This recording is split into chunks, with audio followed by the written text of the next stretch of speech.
You're listening to the Options Insider Radio Network, the home of the Options Podcast. For more quality options programs, visit theoptionsinsider.com or search for Options Insider Radio Network in your podcast provider of choice. Listeners can also access all of our programming through our mobile app available in the iTunes and Google Play stores. Select programs are also available via live stream at mixlr.com/options-insider. That's mixlr.com/options-insider. Don't forget to follow along with your favorite programs and submit your own questions for the hosts at twitter.com/options, stocktwits.com/options, facebook.com/theoptionsinsider, or via questions at theoptionsinsider.com.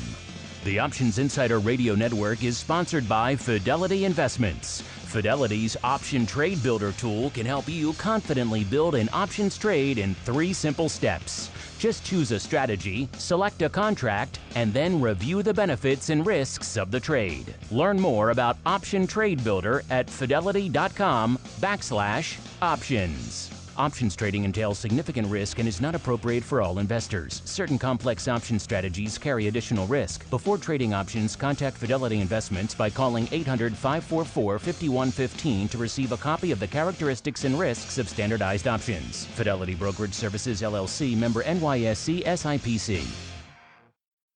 And now, it's time for the show that breaks down the options market. From unusual activity alerts to market analysis, strategy overviews, listener questions, and much more. If it involves puts and calls, then our all-star panel will break it down. It's time to hit the option block with your host, Mark Longo from the Options Insider Media Group, and co-hosts Uncle Mike Tosaw from RCM Asset Management, Andrew the Rock Lobster Giovinazzi from OptionPit.com, and Mark the Greasy Meatball Sebastian from OptionPit.com.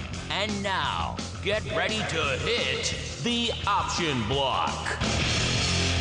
All right, everybody, that rockin' music means it's time to rock out with a little show around here we like to call the option block. My name is Mark Longo. You know the drill right now. Join us live every Monday and usually every Thursday. This Thursday, obviously, a holiday, so not so much this Thursday. But today you get to join us live at noon Central, 1 p.m. Eastern. The way to do that, of course, via the old Mixlr, M-I-X-L-R. Grab it once, set it, forget it. Follow us. I know a lot of you do in Mixlr as well. Set up an account, but it's worth doing because it takes 2 seconds. But then you get to notified when we go live with all of our shows, not just this one.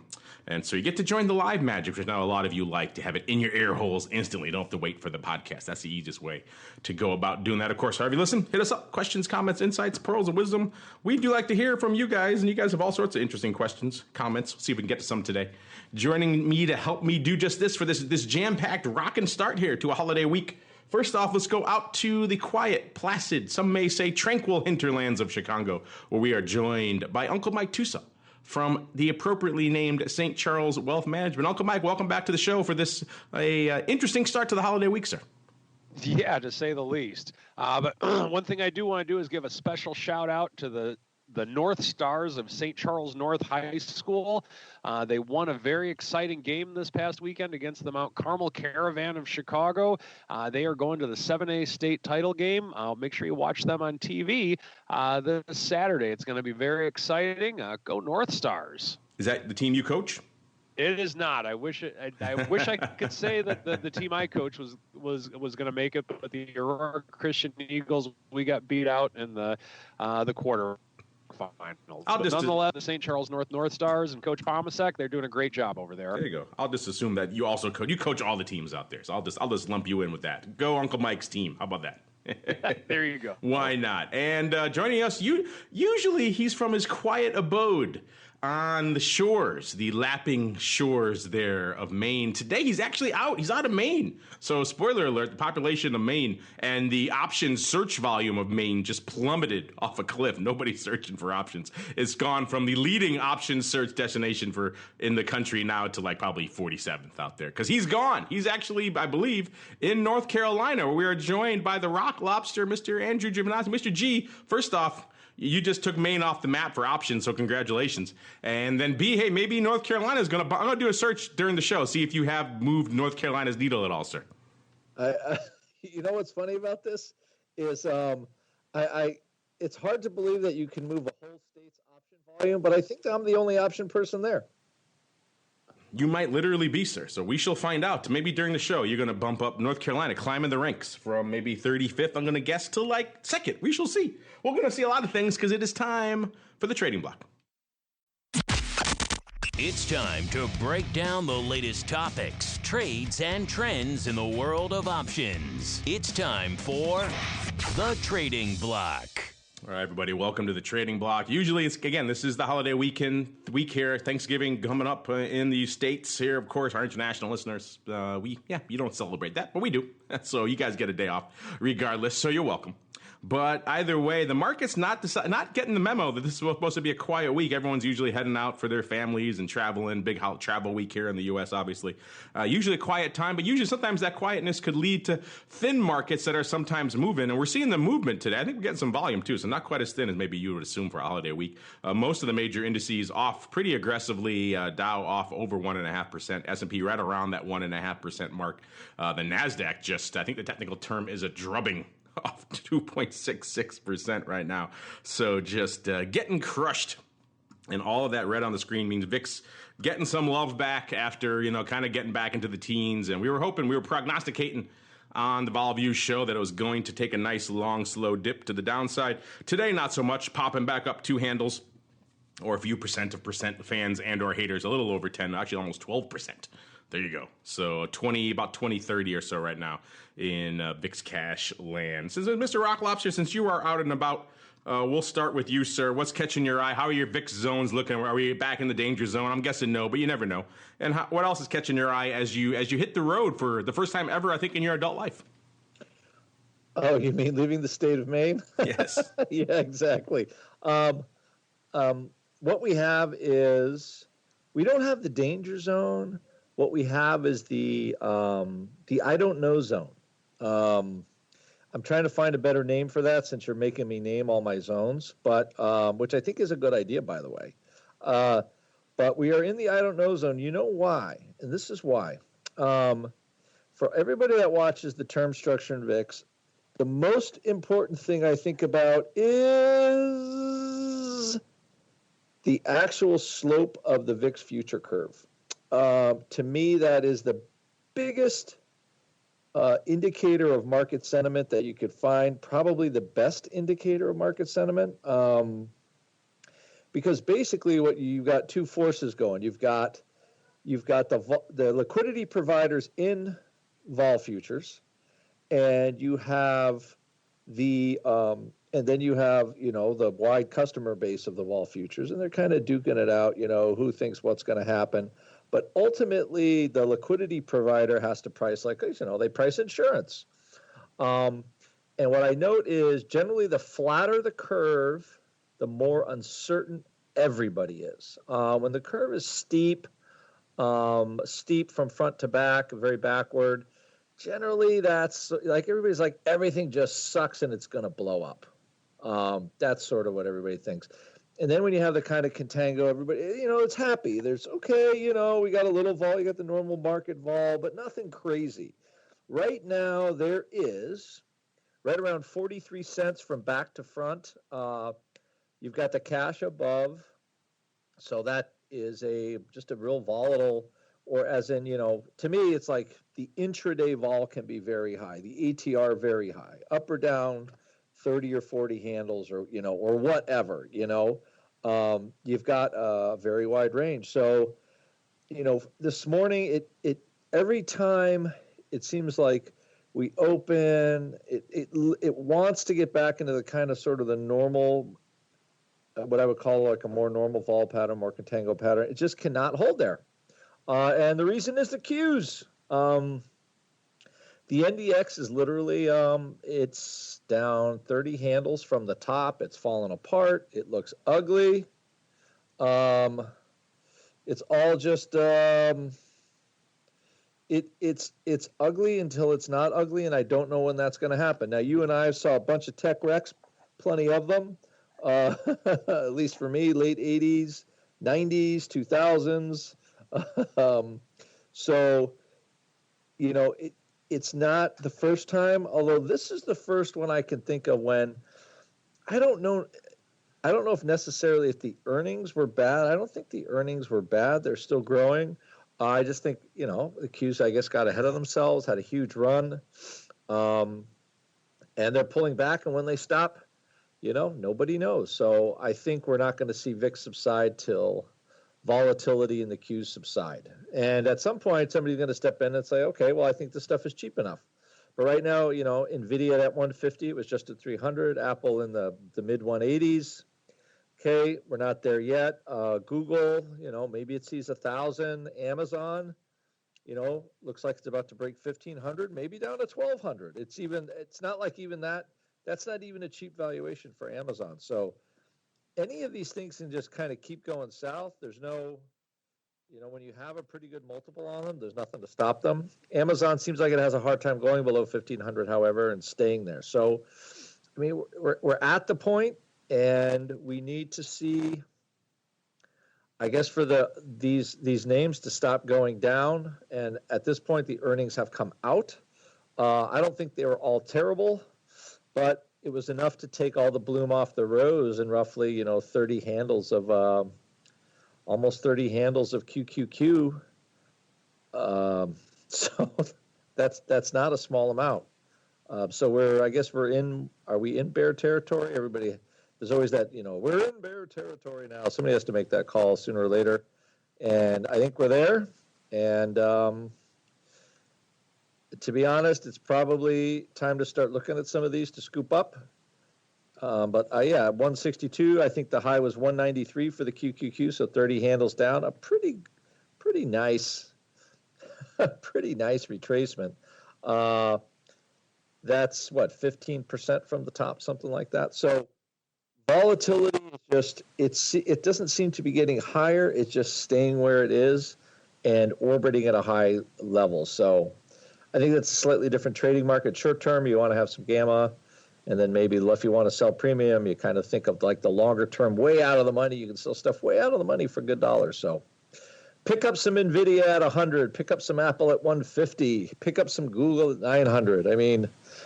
That's kind of the way I think about it. I'm sure Tosaw can throw his 2 or 3 cents into this about, kind of the buying opportunities in some of this stuff. Because remember, you still had a great year of earnings growth in all these companies. So there you go. I think the opportunity is coming upon us. It is upon us. And it's appropriate you invoke Uncle Mike because he is the reason for this massive sell-off. His beloved Apple, I should say, really, is the reason for all this madness. Apple seemingly spooking the heck out of everybody. Whither goes Apple, so goes the rest of the market. Its market cap is enormous. Its impact on the indices is enormous. And Apple once again doing the old, let's scare. Well, actually, I should say the Journal with some investigative reporting spooking the markets on Apple's behalf. Apple once again cutting production orders for all 3 models of their iPhones that they launched in September. Not a good sign. Forecasts have been problematic for the iPhone XR. That's that newest model coming up. They cutting its production by pretty much a third, so cutting back a lot of that stuff over there as well. Lower expected demand, obviously, playing in. So, Uncle Mike, what I'm saying is, long way around, is saying it's your fault. It's your beloved Apple doing all this damage to the markets. I know it is my fault. Lousy, frickin' schmeckin' Apple.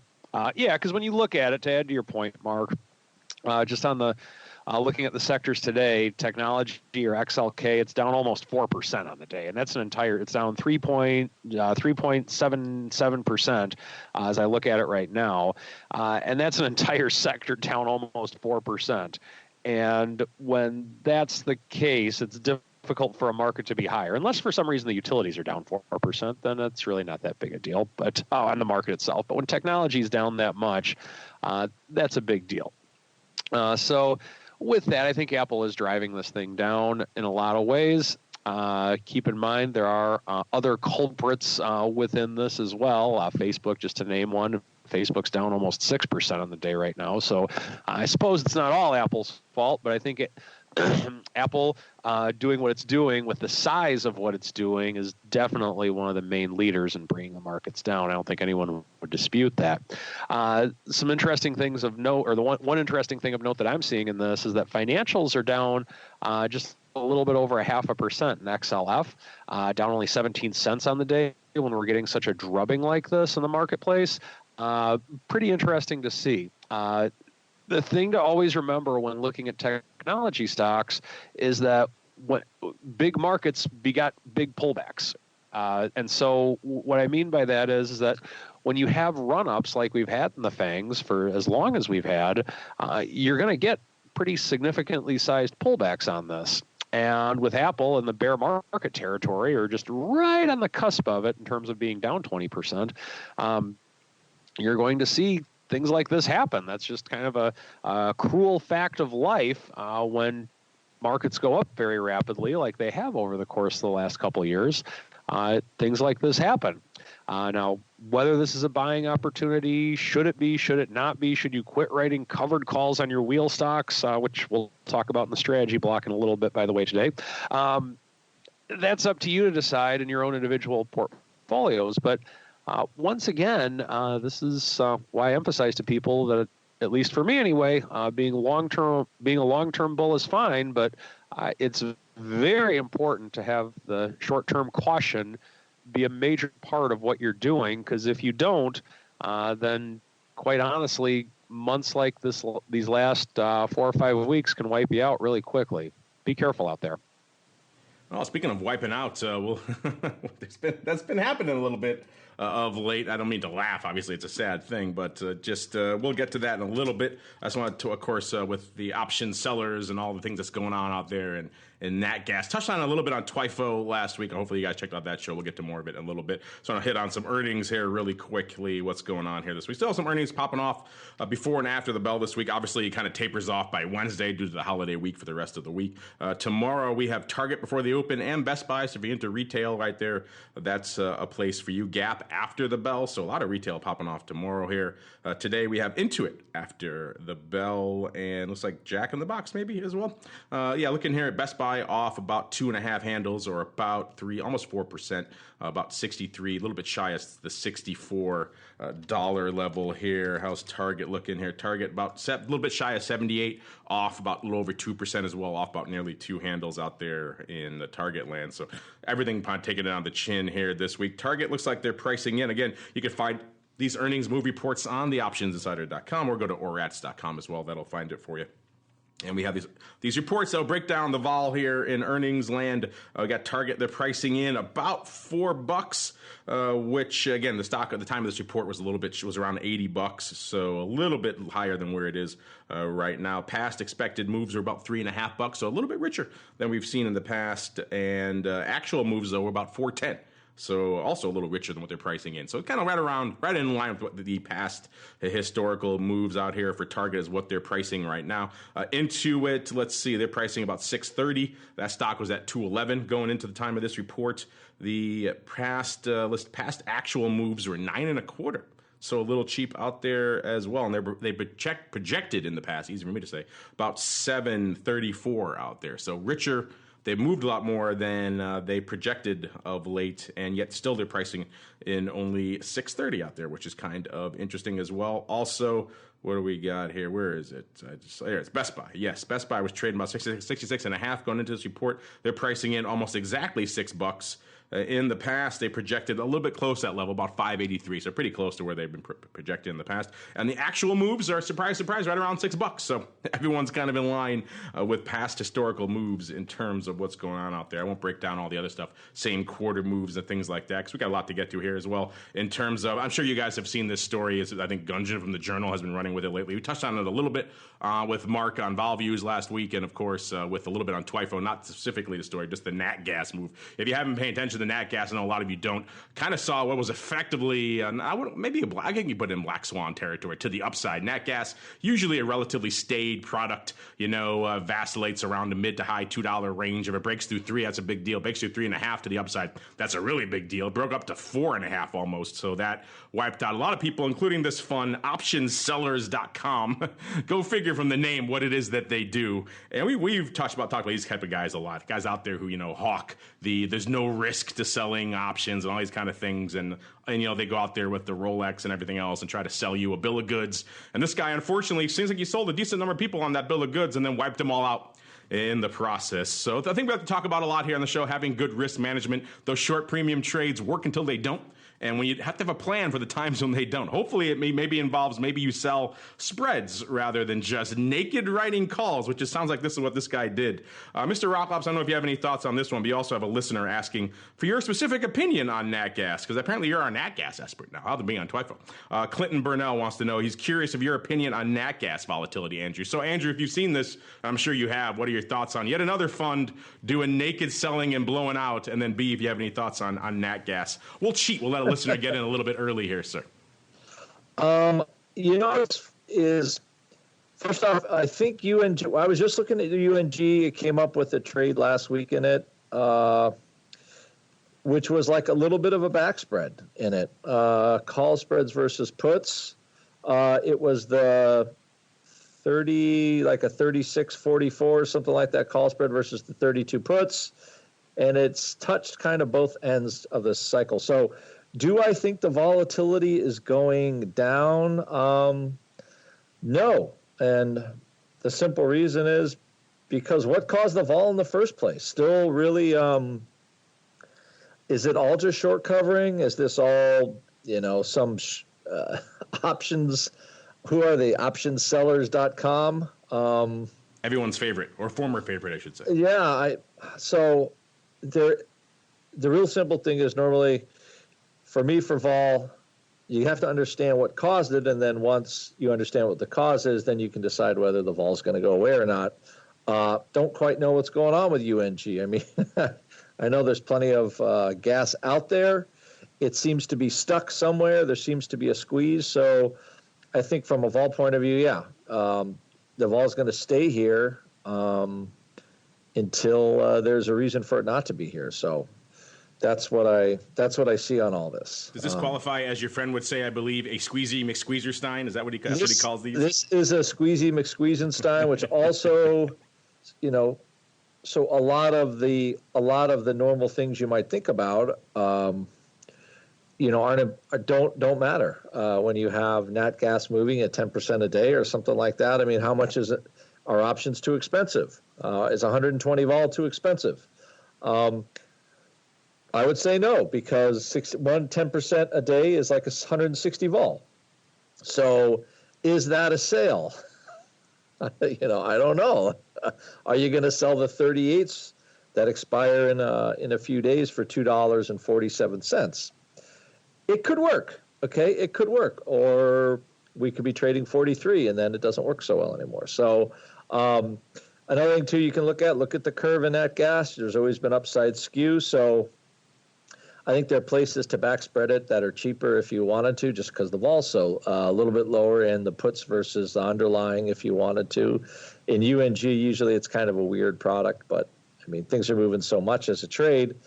As a short-term trade, it's probably there. So I don't think the vol's going away because the whole story has not kind of gone through its story arc. So there's still going to be vol. And how long or how high it goes, I have no idea. Could it ever get as high as I want it to go? No, because I still think there's too much production. But there you have it. Yeah, check it out if you haven't. Check out our Twifo episode from last Thursday. Listen, we have some market makers from the energy space on kind of explore there. We talk a lot about ags on that show, but also they trade energy, and so talking about them and just managing your risk through that environment when it just blows up to the upside. If you're a market maker, all the paper is one-sided. That's very dangerous in those types of environments. We talk about that a little bit. If you're interested in all things energy and ags and nat gas in particular, check that one out. Yeah, and you're right. The moral of the story for this one, obviously, it's a caveat emptor when it comes to these types of trading advisory service. I heard people call them a hedge fund. I have a listener here saying they weren't a hedge fund. They just manage people's accounts. I think you're probably right.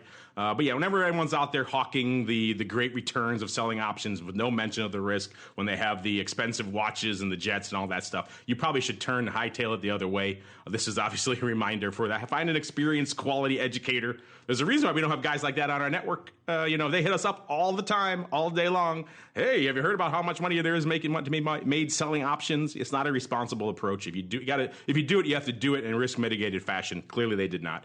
And yet again, they blow out. What makes it even more, I think, kind of eye rolling or just painful is, or maybe sad or ironic or all of the above. Mr. Rock Lobster, this same guy, and someone sent me a link to it. He posted an article, I think, on Seeking Alpha, like just a week or two ago.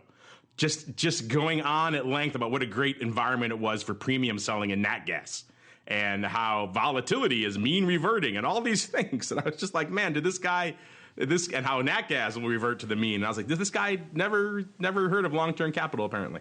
So yeah, you go reading this guy's post on Seeking Alpha in hindsight now is just doubly damning and just sad and terrifying for anybody who gave them their money. They really probably should take a second guess to that sort of thing. Listen to a show like this. Go out, find educators. Could be the option pick guys or other ones you like. If you find a reputable one though, and then hopefully they'll help you avoid these types of scenarios and do things in a risk mitigated fashion. And you could do it yourself. You don't need some guru with a Rolex out there doing it for you.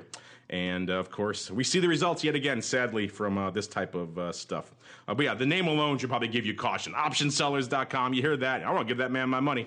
You probably want to turn around and run the other way. Meanwhile, we're already late. We think we'll do a little bit extra for you today because there's not going to be a show on Thursday. So we'll give you a little extra bonus as we keep on rolling into the odd block.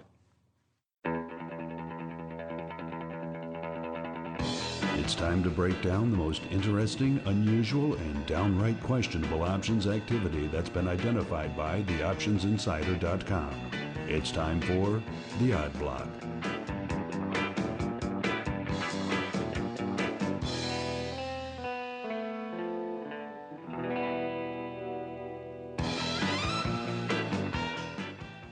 All right, everybody. That music means it's time to get weird, to get wild, to get wacky with some weird trades out here in the land of weird options. So let's kick things off in the weirdest name that we see for pretty much on any given day. This one's going to be in the top there in terms of weirdness. Yeah, it's our old friend Tesla. We actually asked you guys last week, kind of surprising data. We were crunching the numbers on what is open out there in Tesla land. You guys know the puts run the show out there. But in the top 10, there was only one call to be found in all of the top 10 options positions in Tesla. We gave you 4 choices. Let you guys play along. Was it the Feb 4.5 call, the D's 365 call, the Jan 2020 465 call, or the Jan 600 call? Almost half of you, 47%, chose the D's 365 call. An excellent choice, a rational, reasonable choice, but unfortunately, not the right one. The actual answer were the Jan 600 calls. That is the not number one, but the largest open call position right now, and the only call in the top 10, Mr. Rock Lobster and Mr. Uncle Mike. So there you go, Jan 600s. I don't think they're going to hit that, but you never know. The crazier things have happened. I'm looking at the whole top 20 here for Tesla positions right now. There's only 2 other calls to be found. They're the Jan 3.5 calls. Actually, by the way, there are 24,500, the Jan 600s open. 15,144, the Jan 3.5s. And if the Jan 600s are not out there enough for you, 14,739 of the Jan 680s also open out there. So a lot, mostly puts, that's dominating the top 10 out here. Speaking of puts, let's see out here. Let's see where Tesla is right now, actually, while we're talking all things T company. 357, pretty much half or so, up about $3, or not quite 1% here on the day. And let's pull up our old friend here, the old Tesla downside. 45 puts lighting it up today to the tune of big puts, big blocks going up 500 lots at a time. People buying them, sweeping them here. 25 puts also trading 500 lot. Maybe a bit of a vertical. Jan 25, 45 going up. Let's see, is that a spread? No, it's not a spread. That's just straight up people loving themselves some puts, which is kind of what we see of blocks of 500 of the 50 puts going up out here as well. Let's see here if we can see really quickly.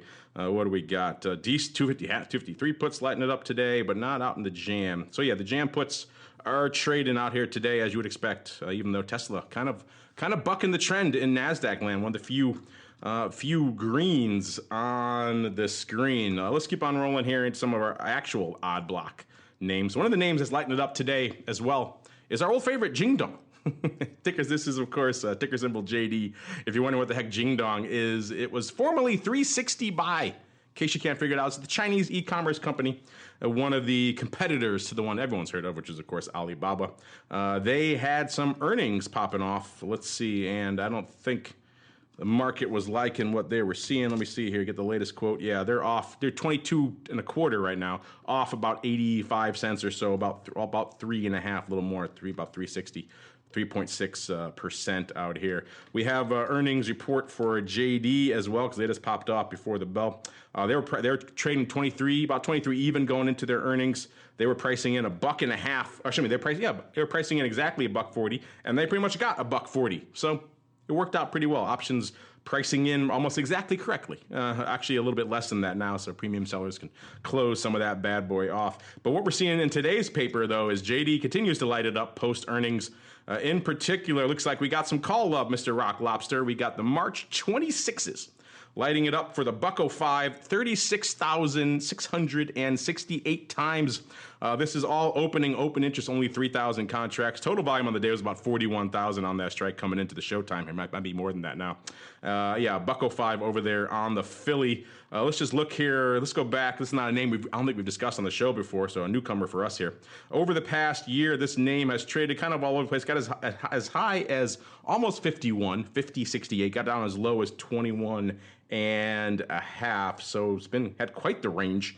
Let's see, a year ago it was trading about $40, so still quite a bit north of where it is right now. Mr. Rocklops, looks like someone is apparently betting on a return to the old ways out here in your old favorite. I know a personal sizable holding for the Andrew Giovinazzi clan, which is jingdong.com, sir.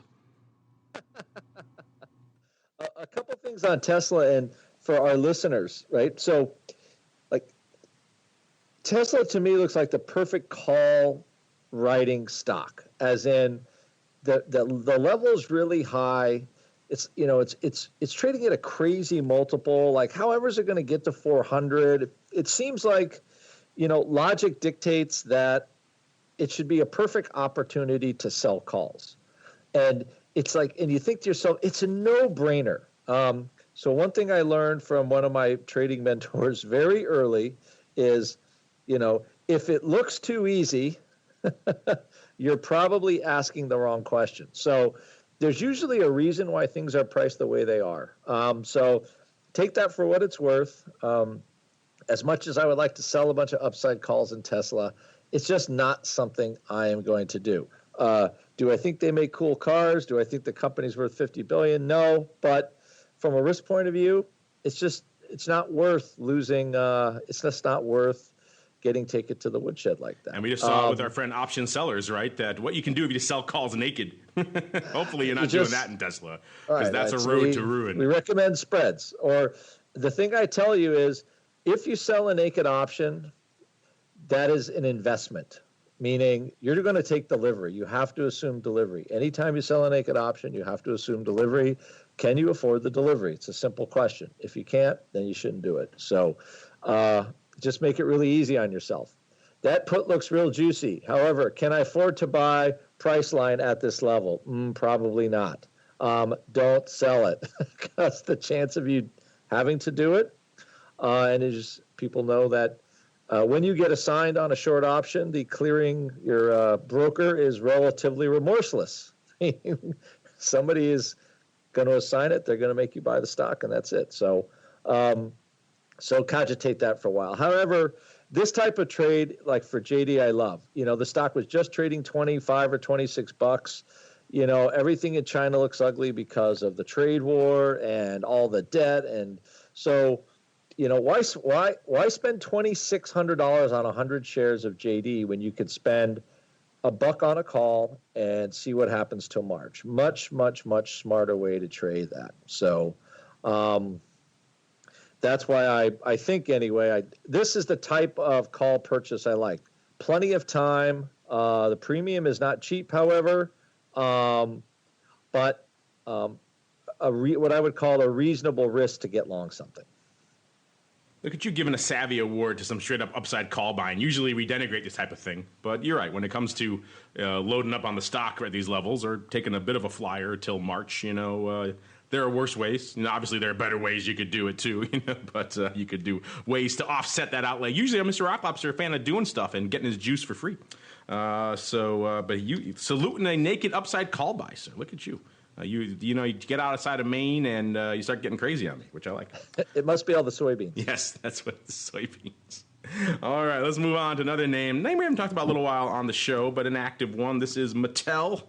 Ticker symbol MAT, M-A-T, trading today off about not quite half a buck, but 3%. This is a $13 name, $13.31 right now. We're seeing, looks like your old friend, Mr. Rock Lobster, looks like some line in the sand puts. Someone drawing a pretty sizable line in the sand out here in Mattel to the tune of 17,500 of the Dees 12 puts out here in Mattel. Someone coming in, crushing that old bid for 15 cents. Total volume on that strike on the day is about 18,000, so a little bit more piling in afterwards. Opening, this is all opening. The OI is only 382 contracts, so clearly opening. And so someone looks like Mr. Rock Lobster. They're drawing it in the sand. Let's see maybe if we can intuit why that is. Let's go back out a year or so, see how the chart looks for Mattel. 1335 is where they are about right now with coming into showtime here. They got a year ago, they were, looks like a little bit north of 18, about 18 and a half or so. And then they kind of dropped all the way down. They got down as low as 12 and a quarter. Looks like that was back in looks like about maybe April to May, so looks like April timeframe. And then they rallied back up as high as 1921s. Mr. Rock Lobster, people obviously looking at this chart and saying, you know what? $12 seems like a reasonable level at which I will buy all of the Mattel. To the tune of 17,500 puts worth.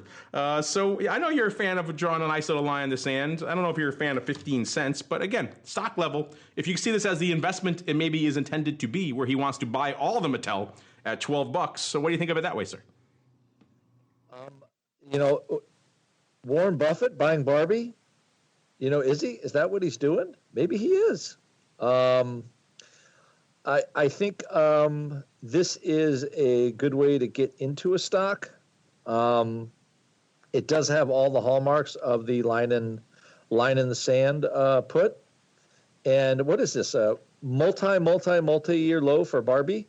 I think so. I mean, this is this is like one of my favorite type of stocks to buy. I don't think the toy company's going anywhere.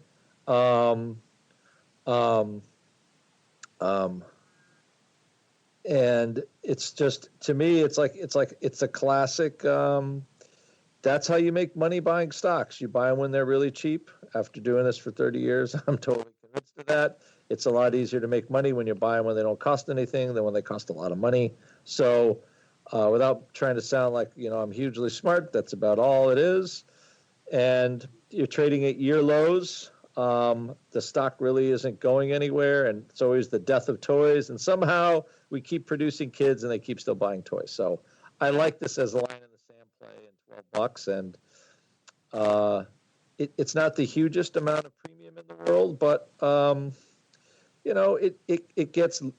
it's very, very loosely at my 1% a month for entry. So it looks very unlikely to get filled or have to take delivery. But it's at the very minimum, like you want to make 1% for the month or own Mattel at the dead low. So that's, again, I think a smarter way to use a short option, because you're trying to get something that you want, being you want to own Barbie for $12. That's what I'm saying. Barbie for $12 doesn't sound too bad. Yeah, and a lot of people obviously down in the toy sector these days. The death of Toys R Us really scared a lot of people in that space. Say, oh, no, how will kids go try out toys and buy toys now? So a lot of, that's obviously weighing on this as well. But still interesting. Someone looking to buy nearly 2 million shares worth of Mattel at $12. So intriguing. Maybe it is your friend, the old Oracle of Omaha, or whoever his designated put seller is.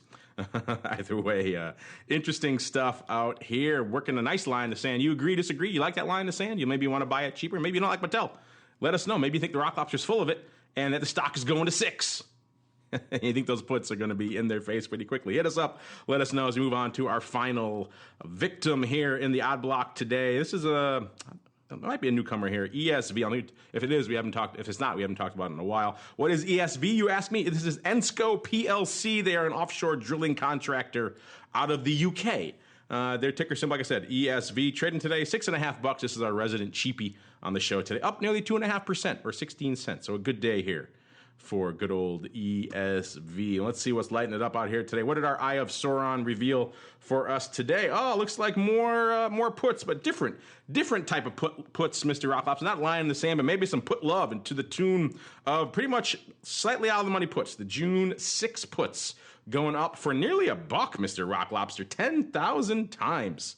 Someone paying 92 cents, or pretty much not quite the offer, but close to it, for 10,000 of these bad boys, Mr. Rock Lobster. So paying a substantial portion of the value of the stock for the Mr. Yeah, good thing the Viceroy is in here. He'd be deeply offended by this trade.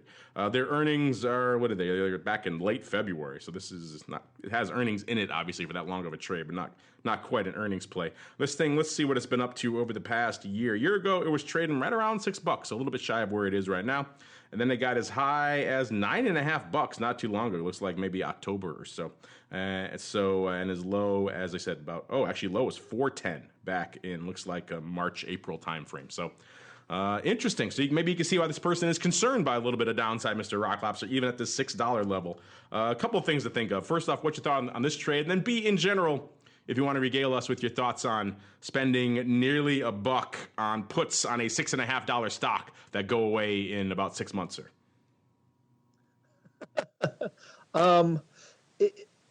This offshore drilling area has been a little bit problematic lately, right? With oil prices going down, everybody's like, "Oh, it's back, and then it's not so much back." So, to be honest, this does feel like a paired trade somewhat.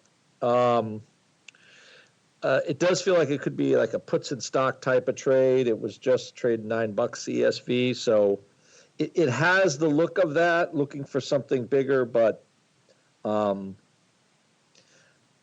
think you spend that much money for a put and you're worried about the stocks going down. That's kind of the bottom line there. So you're spending real money for a put. You're worried that something's going to go to zero. So, and I think it easily could be a protective play depending on where they bought the stock. But somebody doesn't want to lose any more than $5 on the underlying, and that's where they're stopping. So. Again, in a market like this, risk control all of a sudden looks pretty good. It looks better than no risk control. Yes, as we saw earlier in the show, risk control is a good thing in the market. And maybe to help you learn about said risk control, we'll give you a mega dose of some strategery. It is time for the strategy block. It's time to dispense options, wit, wisdom, and education. It's time for the Strategy Block. All right, Uncle Mike. All right, listeners, I should say, and Uncle Mike. This is the time when Uncle Mike gets to regale us. Again, we're not going to do a show on Thursday, so we'll give you a little bit of a jam-packed episode today to kind of make up for it while we're all gobbling up turkey. Uncle Mike, these are interesting times to be talking options. We just saw some good examples of what bad risk management can do. Nat gas or whatever. The underlying is immaterial to the poor option management that went on. So maybe that's a topic. Or maybe you got something else in mind. What's on your mind, sir, for this Turkey Week-themed edition of the Strategy Block? Let's talk about premium selling today, because that's something that's going to be on the top of everybody's mind. I can't imagine why we would talk about that, sir. And I'm sorry, I didn't hear you. What was that? I said I can't imagine why we would talk about that, sir. I know, it's just something else, but isn't it? So a couple of ways with which to look at premium in terms of how volatility works. There's one argument that says, okay, volatility is low, And and since volatility is low, that typically means it's going to stay low. So yes, I'm getting less premium when I'm selling this premium, but it's a higher probability that I'm going to make money and do well, let's say. Or the other school of thought is that if volatility is low, then why bother selling premium? It's not worth the risk. Now, on the high side of volatility, hey, volatility is high. I do not want to be in this market right now because with high volatility like this, I can really get my face ripped in really quickly. I don't care how high the premium is. I don't want anything to do with this. Or the other side of the argument would be, holy cow, I love these premiums. I love these prices. I got to get in on this because when else am I going to get another opportunity to sell this put so far out of the money? I got to do this. So let's explore some of those choices and some of those thoughts with it for the high volatility side of it. Now, whether we're in higher volatility or not right now, that's up to you, the trader. If the VIX is going to go to 35 next week, vol is extremely low right now. However, if the VIX is going to go back down to the 13 or 12 level, volatility is extremely high right now. We're going to look at it through the glasses of someone who views this as being very high. Now, let's say that you're flat right now, meaning you don't have anything in exposure, maybe not necessarily for your whole portfolio, but just for a portion of your trading capital or your investing capital, whatever way you want to look at it. And you want to have some exposure to some short volatility because you believe that it's a good risk reward. Well, let's say you want to do the good old-fashioned wheel trade. We want to sell a put to get into a stock. A couple things on this one.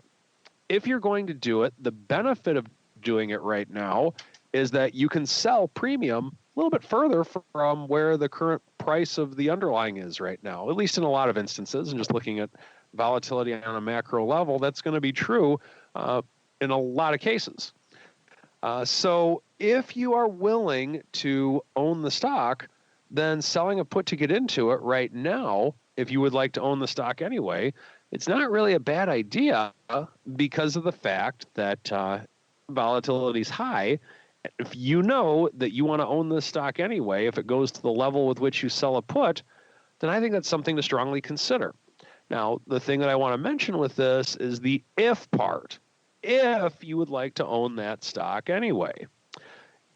If you are in a position to where, you know what, if I can leverage this a little bit, I can really get some good premium for this stock. Or I can really sell this really far out of the money, and with volatility levels this high, I can get a lot more premium for it. Oh man, I got to get in on this. Well, if that's what you're thinking, if you're just trying to lever yourself to the high heavens, I think that's kind of crazy to do, especially in a higher volatility environment, if you believe that vol is higher. Reason being is that if the market goes against you, well, you're quite frankly going to get your face ripped in because you're going to be levered on it. So I would be very careful when selling premium in this marketplace. So my school of thought on it is that when we have higher volatility, I believe both at times, just kind of depending on where I feel about volatility at certain times. Yeah, vol's high right now, but I don't think I can stomach selling any premium in this market. And I've also felt through the years, I can't resist. This is too much premium to pass up. I'm fine owning this anyway, or I have risk management put in this way or that way anyway. Get me in on it. I've done both. But typically, if I'm looking to sell premium in a higher volatility environment and something that I deem as higher volatility, I don't think it's a good spot to be levered because if it continues to stay that high, then a lot of times you'll get enough movement to where it's not going to work. It's not going to end well a lot of times. So with that in mind, for selling premium in a higher volatility environment, that is my thought for the day on it. And happy Thanksgiving, everybody. And since we're loving you guys so much on this holiday week, we'll get some of your questions going as well with a special holiday edition of the Mail Block. It's time to take your seat on the All-Star Panel as we read your emails, tweets, Facebook messages, website comments, and much more. It's time for the Mail Block. There we go. All right, everybody. Welcome to the mail block. This is indeed the portion of the show where you guys get to take the reins, questions, comments, insights, pearls of wisdom, all that good stuff. We ask you guys questions a lot too. Like this week, we gave you a bit of a challenge because we had a challenge on vol views because there's not going to be a show this Friday. So usually we predict the vol 1 week ahead. Now we had to go ahead and predict the vol 2 weeks out, which is a Herculean task.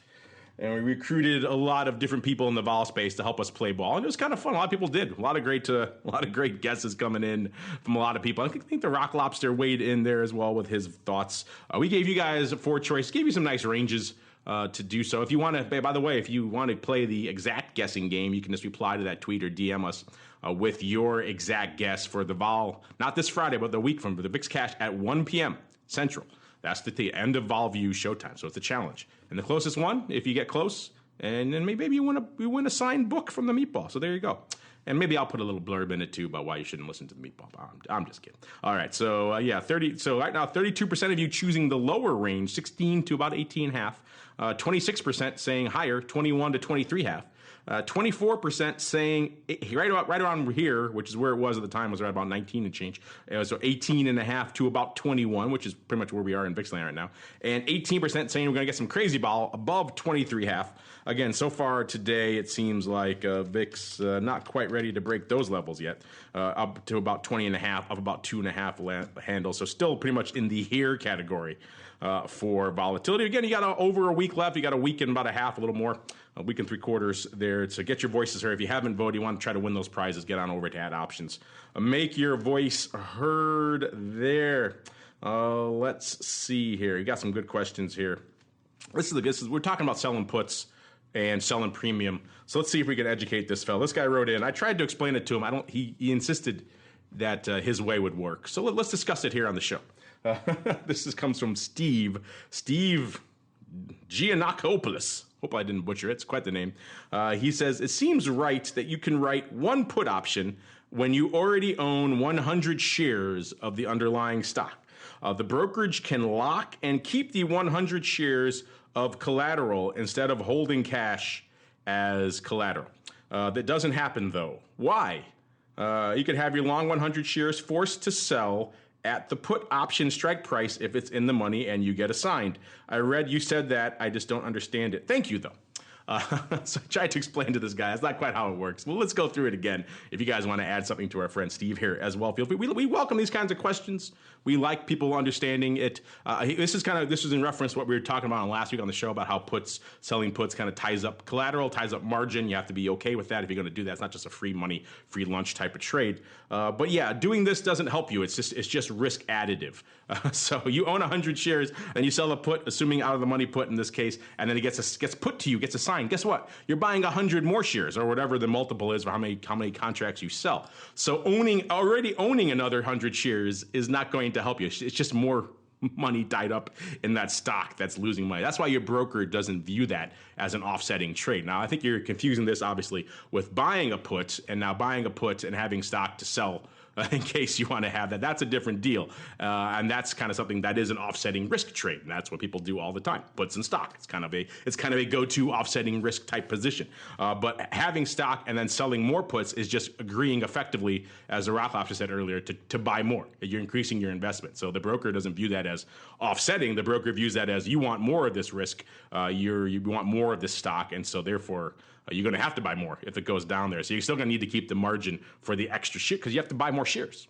So, yeah, I wish it worked that way. Unfortunately, it does not. I don't know. Mr. Rock Lobster, Mr. Uncle Mike, anything you want to add for our friend here, Steve, who insists he is correct that this should work? He is totally correct, and he'll get more stock. Yeah, exactly. So Yes. you can't, in options, unless, of course, you come to Option Pit, we teach you how to get your juice for free and actually learn how to do it as a skill. You don't get something for nothing when it comes to your brokerage, okay? They are not in the business of giving something for nothing. So the way we look at it is you sell your put, and if the market starts to tank, the value of your collateral is going down and the value of your loss is going up, and there will be a point where you actually will owe them more money than you have in the account if things keep going past the 50% line. So they don't like that. So as much as you think that will work, it will not work. How do you do it? You sell a put. You take the put premium, subtract it from the strike. You have some number. that gives you an idea of what percentage of the underlying you expect to gain if you divide that by the stock price, where you're trying to figure out, okay, if I sell this put, what is my return if I get assigned? And that way you can get an accurate reflection of risk and how much you will get for selling a put. So you don't get to double dip twice. And also, because I have heard, doing a lot of stuff with retail over the years, people had this great idea of they sell a straddle over a put, which is basically just like selling two puts. So nobody quite understood the risk in that until we tried to tell them, if you're long stock and you sell a straddle against it, you're just short two puts. If you can figure that out, then you will have the answer to your question, Steve. And when you figure that out, when you have a market like this, and you're like, wow, I sold a straddle and I'm long stock, and yet I'm losing a ton of money. How is that possible? So what I would say is understand synthetic equivalents. You can look at it online. The SIBO has a bunch of stuff. You can go to our Option Pit website, all kinds of stuff like that. And that's the deal. It's not necessarily what you think it's going to do, but what its synthetic equivalent is telling you it's going to do. Yeah, so this is one. Unfortunately, I wish your way would work here, but it doesn't. It's not the way options work. What was his name? I think it was Steve. We'll be nice. Let's do one more. This guy didn't give us his ticker, so we can't be specific, I guess. So we'll answer it. We can answer it in generalities, though, too. We got a lot of dense names on the show today. Matthew Grabarczyk. I hope that if I butchered that, I apologize. He says, first of all, thank you for the programming and the knowledge. Well, you're welcome, Matthew. Coming from the technical side of equities trading, I need some help, and I could not really find a direct answer in the archives. So he says, the trade I'm in I went long at 149.05 with a target price of 152.75. At about 150.90, so midway, he says, I legged into a diagonal spread where I'm long the Jan 151 calls and short the weekly 152 half, trying to optimize skew. So I see what you're doing there. It's a good way, maximize your theta and things like that. But there are some downsides, as he points out to it here. It is currently, the trade's at 152.20. So he's realizing that downside right now.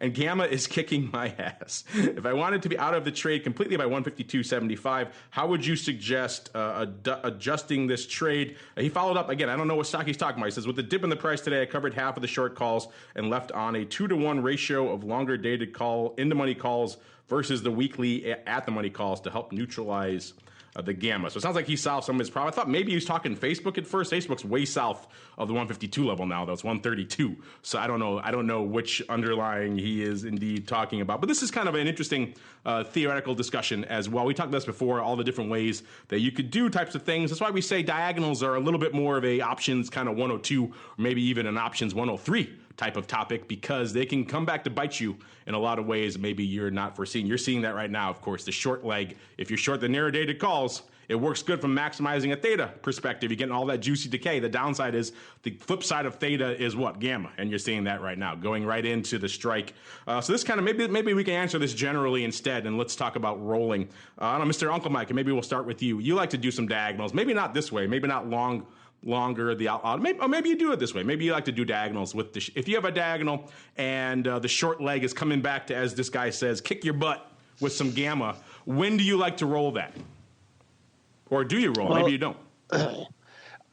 Yes, no, and maybe. So in terms of diagonals, the number one thing I think people really need to realize on them is that if you don't roll them soon enough, a bullish trade can become a bearish trade really quickly if it goes in the money. So in other words, in this example, if this stock were to go up to, say, 154, 155 tomorrow, because of the fact that he bought more premium in the long leg than he sold in the short leg, not talking theta, talking about actual the juice itself, because of that fact, then he needs the stock to pull back a little bit to make money.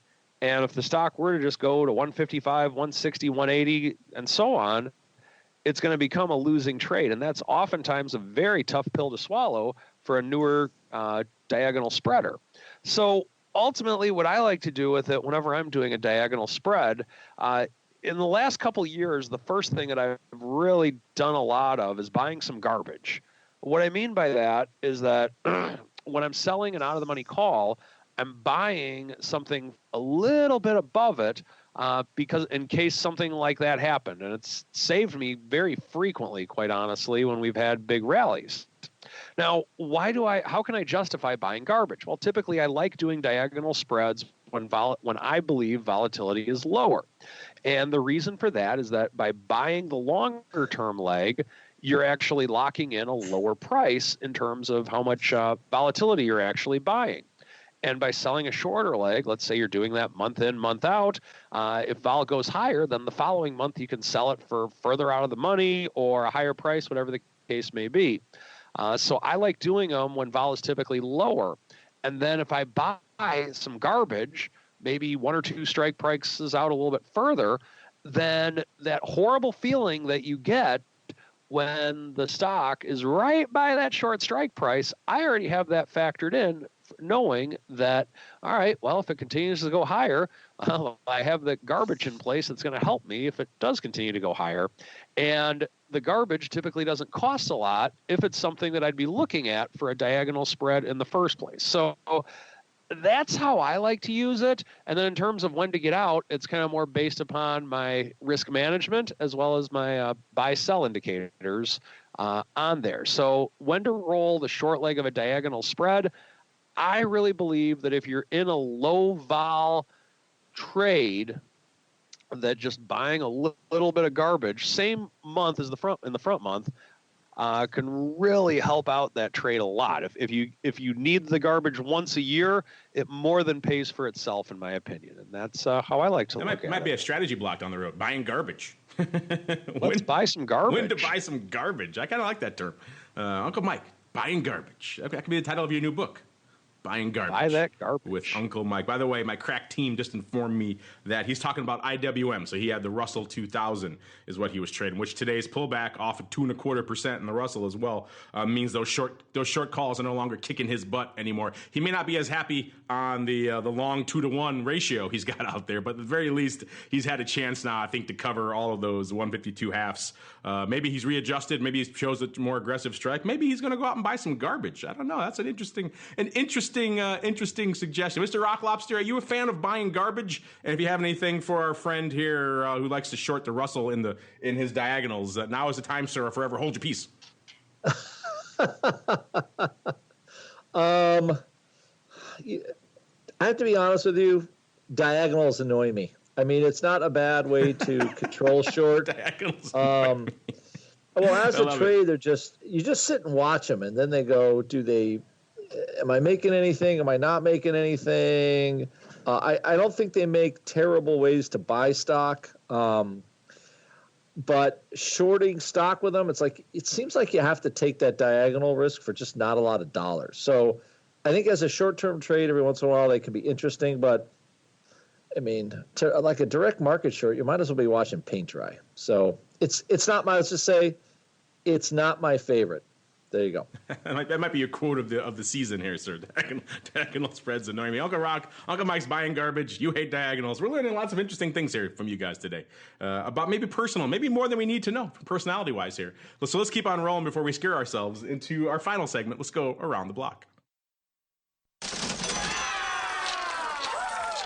It's time to tell you what we'll be watching on our trading screens until the next episode. It's time for Around the Block.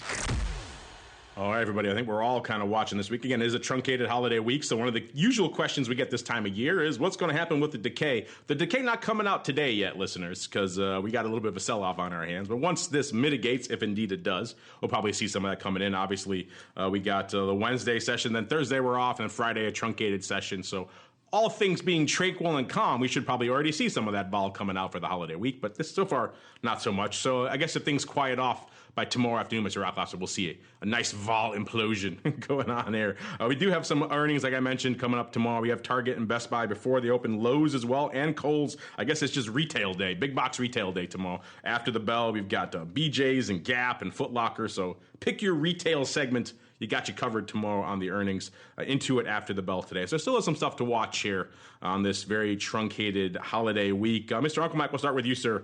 What is on your radar aside from shedding tears over your beloved Apple? Of course. Yeah, I want to see the Black Friday results. I mean, it's not like what it once was with Cyber Monday and everybody buying things online. But I still think it does play an important role in what we're looking at. So I'm going to be watching to see.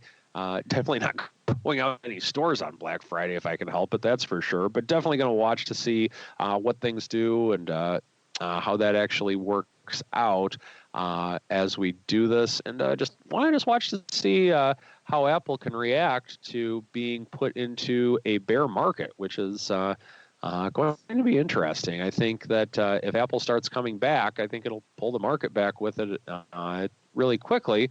But if not, then when you're just looking at your screen and you're seeing Apple down 4%, Facebook down 5.7% on the day, it's something that kind of makes you scratch your head a little bit. Mr. Rock Lobster, what makes you scratch your head as you're out of the beloved hinterlands here of Maine, sir? And I think this is one of those times where, none of the news is good. None of the news for tech is good. The trade war crap is not good because the Chinese are digging in. The Trump administration is digging in. So we haven't had anything. The rubber band keeps getting stretched. You could see Facebook do some weird stuff, I think, at this point. As far as prices go, is 100 possible? Why not? We were looking at 200 and it busted through there on the upside, and we were looking at 200 for Apple and all these upside stuff. But what's to stop these stocks from hitting the big even number on the downside? So you keep all that in mind and you look around and say, okay. But to be honest, not much is going to surprise me because tech wrecks happen. Tech wrecks have happened since the 50s and 60s when technology was invented or when railroads were the first tech stocks way back when. So I don't think there's anything new under the sun. I think they're all great companies, but right now people are selling them, and that's all that matters. So I would look for prices that are ridiculous to get in. I would say 100 for Facebook. What the heck? Sell the 100 puts. Okay, expected take delivery. Google, 1,000. Amazon, 1,200 or lower. What's another good number for our latest FANG? Apple, 175 or lower at this point. So, what the heck? Just take the multiples off all of them. Get them. Take the multiples down there. All there are is good old-fashioned bank stocks now, and just and that's your entry point, and see if it gets there.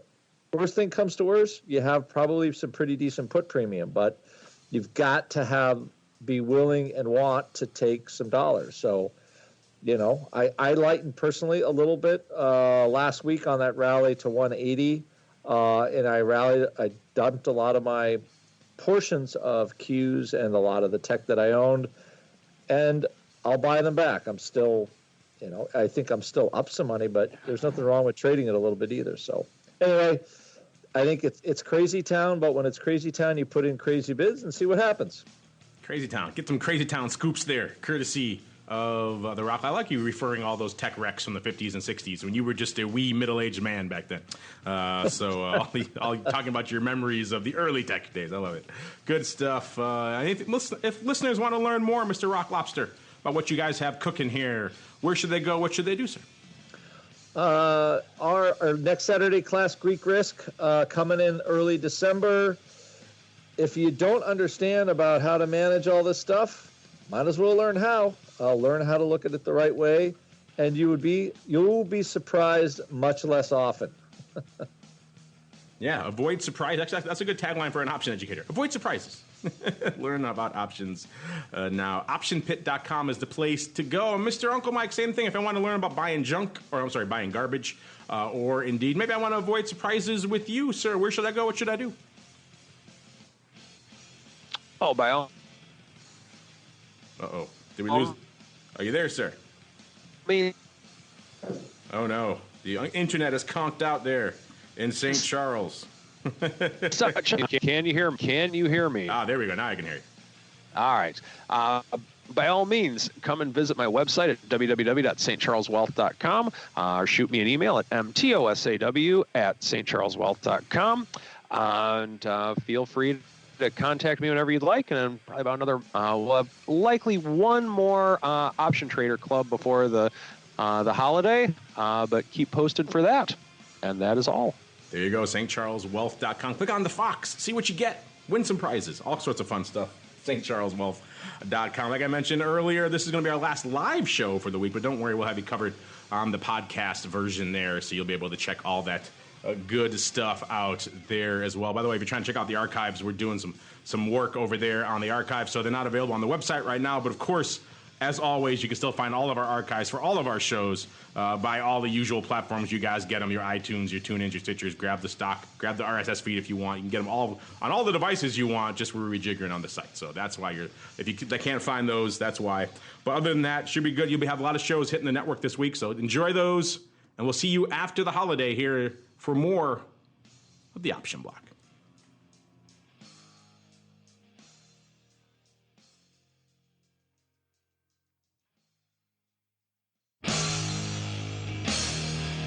The preceding program was a production of the Options Insider Radio Network. For more quality options programs, visit www.theoptionsinsider.com or search for Options Insider Radio Network in your podcast provider of choice. Listeners can also access all of our programming through our mobile app, available in iTunes and on Google Play. Don't forget to follow along with your favorite programs and submit your own questions for the hosts at twitter.com/options, facebook.com/theoptionsinsider, or via questions at theoptionsinsider.com.